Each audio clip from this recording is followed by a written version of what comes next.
is one of the most common things I hear is, I don't know how to pray. Like, I don't know how to have any kind of authentic, felt sense, real traction with prayer. It seems like there are people who are born who have prayer in their bones. It is the most essential, fundamental support through what can feel like such an arduous journey through life. And yet others, it's like prayer schmear, whatever. I don't get it. I can say the words, but nothing's going in here.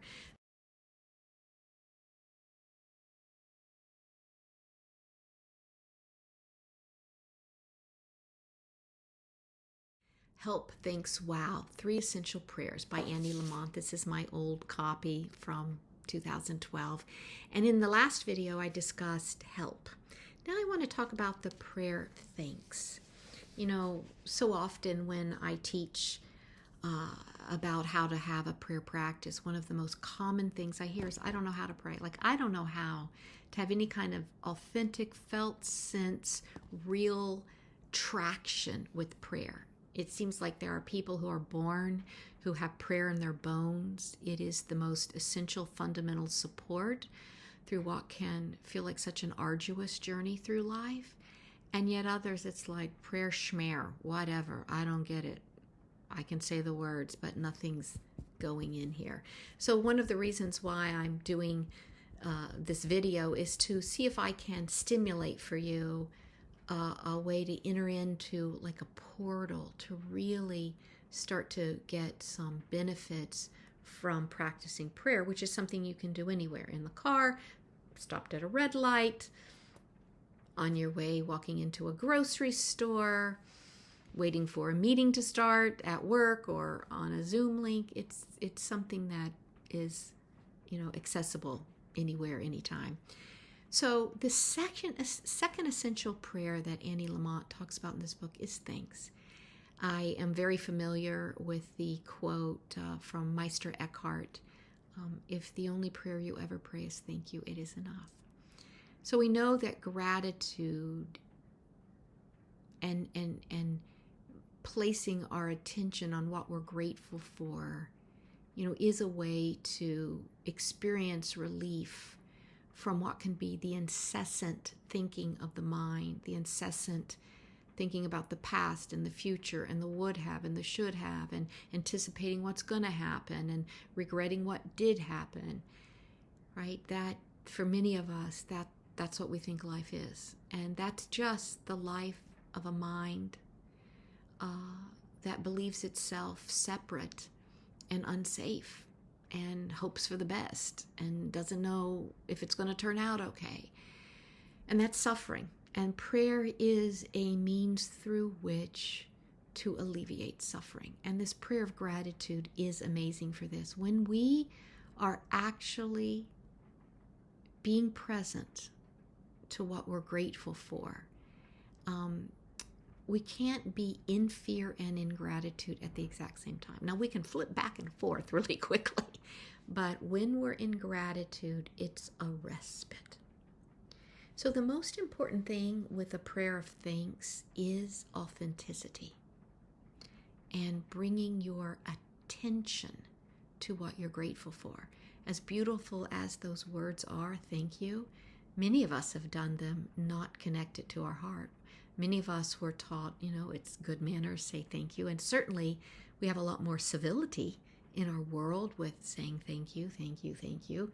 I rather that than some other things people could say to me or I could say. So when we're praying thank you, it's our intention first wants to be heartfelt. And the thing I find is good is just to take a moment, place my attention on my breathing, and then enter into some presence with myself. And then I let myself wonder, what am I truly grateful for in this moment? And what I like to do is look around in the immediate environment. So right now,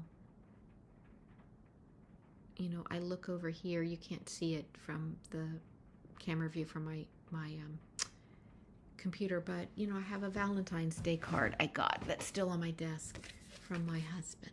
I sat that there, but I've been pretty non-aware of it, but I am grateful for this card. I've got another one from my dog, and I can actually, be grateful for that. Now, it's possible you could say, well, nobody sent me a Valentine's Day card. Thanks a lot, Angela. But just look around and see what is available to you. I'm seeing another note over here from my daughter that's very beautiful and loving.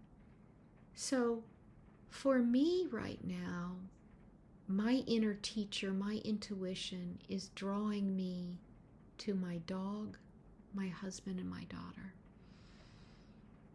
So often when I think of my dog, my husband, and my daughter, I actually go to a place of like, am I doing enough? What do I need to be doing for them? Before I know it, I can feel burdened by just people who love me, right?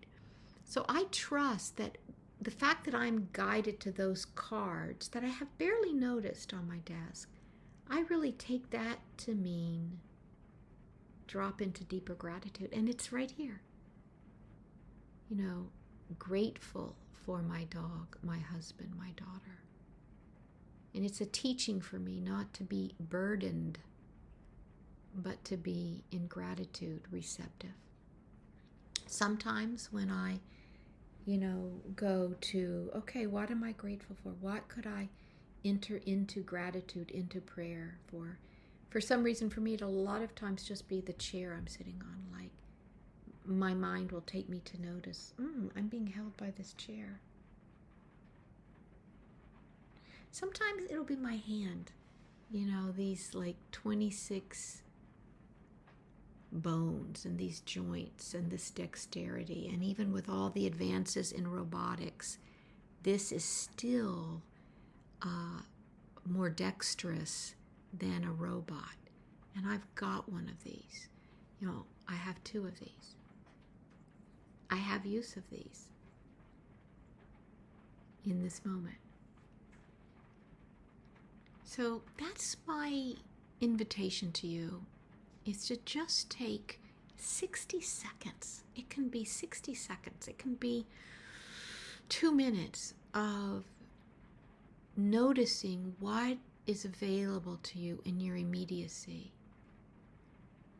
to be grateful for. And then notice how you feel giving yourself the nutrient of gratitude. And then thirdly, accept that that's a prayer.